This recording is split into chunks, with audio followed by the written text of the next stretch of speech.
berarti kowe ora tau buah.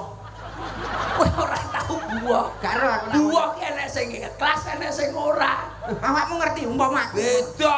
Umpama aku. Walak lanang. Dadi sapa aku? Aku umpama dadi anu buase. Buase. Wong wedok iki buah sing cepet tapi ikhlas. Mlakune lanang apa wedok iki? Wedok ae. Mlaku tumu-tumu. Bu, ya ampun, aku selak buah ning situ ae lho, sepurane ya aku ora iso mangan sotomu.